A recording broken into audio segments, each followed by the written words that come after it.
लगाना है अपना कपाल जगा। सिद्धियाँ क्या होती हैं? जैसे बहुत से लोग मुझसे भी पूछते हैं कि कितने जाप के बाद सिद्धि मिलती है, कैसे सिद्धि मिलती है, पता कैसे चले कि सिद्धि मिल गई है, वाक सिद्धि क्या होती है, कौन सी सिद्धि क्या काम करती है, सिद्धियाँ होती क्या है बेसिक? सिद्धियाँ ये होती हैं, उदाहरण के तौर पे जैसे आपने बोला वाक सिद्धि। वाक सिद्धि मतलब आपकी जीवा पे माता सरस्वती का वास हो जाना।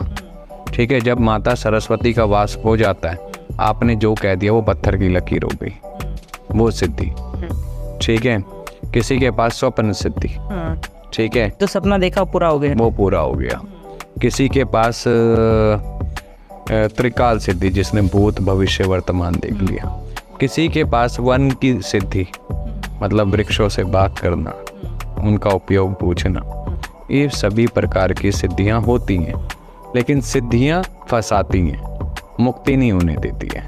जैसे ही और कितने टाइम में मिलती है? ये तो आपकी ऊर्जा पे, आपके जाप पे, आपके भाव पे निर्भर। अगर आप सही जाप कर रहे हैं, आपकी ऊर्जा देखो, मिनिमम आप ये लेके चलो, अगर कोई सिद्धि चाहिए आपको तो 1.25 साल लग जाता है। ठीक है, कौन सी कैसी होती है सिद्धि? सिद्धि उदाहरण के तौर पे आप ये देखिए, जैसे मन की बात पढ़ लेना। ठीक है, ये सिद्धि के अंतर्गत आती है। ठीक है, जब आप साधना करते हो, अब आप चुप बैठे और मैं आपके मन की बातें पढ़ लूँ, तो इन सिद्धियों को लेकिन करना नहीं चाहिए। सिद्धियाँ क्या होती हैं? फंसा देती है, मुक्ति का मार्ग बंद कर देती है। पता कैसे चले कि सिद्धि मिल गई है? आप में चेंज आ जाएगा, आपको आभास होने लग जाएगा। आप किसी को कुछ बोल दिया गलती से, वो होने लग जाएगा, अगर वाक सिद्धि है तो। ठीक है, आप किस बट क्या फील होती है, दिखती है? देखेंगे नहीं, वो आपकी अंतर चेतना को जागृत कर देगी। हमारे अंतर मन को, हमारी अंतर चेतना को जागृत करती है। वो हमारे अंदर जो छुपी हुई सिद्धि वो स्वतः जागृत हो जाती है। ठीक है, आप जैसे कईयों को देख के आप उसका पूरा बता दोगे, ये हुआ था क्या, अंदर से आवाज आ जाएगी, कुछ भूल गए थे क्या, कुछ करने वाले थे क्या, घर में ये बीमार चल रहा है क्या, ये भी सिद्धि होती है।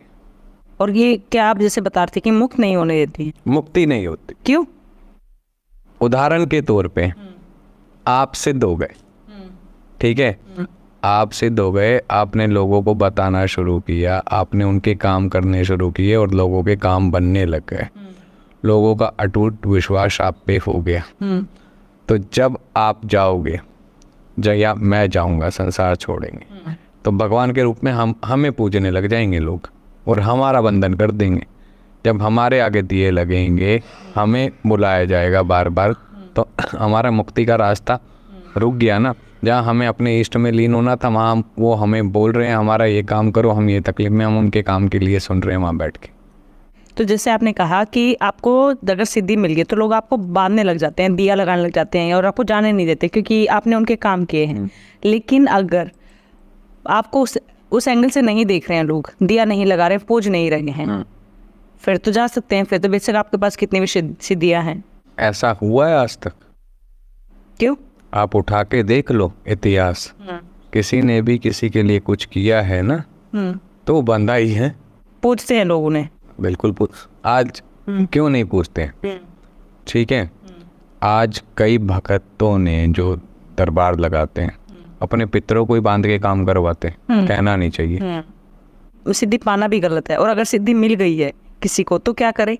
उसकी कोई इंटेंशन नहीं थी, कोई नहीं चाह रहे थे और मिल गई है तो उसे रखे संभाल के, चौकी दरबार ना लगाए। देखिए, कई बार क्या होता है, एक बहुत छोटी सी बात को समझना। ठीक है, सबसे बड़े कौन? त्रिदेव त्रिशक्तियां।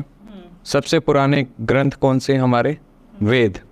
ठीक है, सबसे पुराने वेद, जहाँ से ज्ञान मिला, जहाँ से ब्रह्मदेव ने, महादेव ने ज्ञान की प्राप्ति करवाई हम लोगों को, आम मनुष्य तक आए वेद।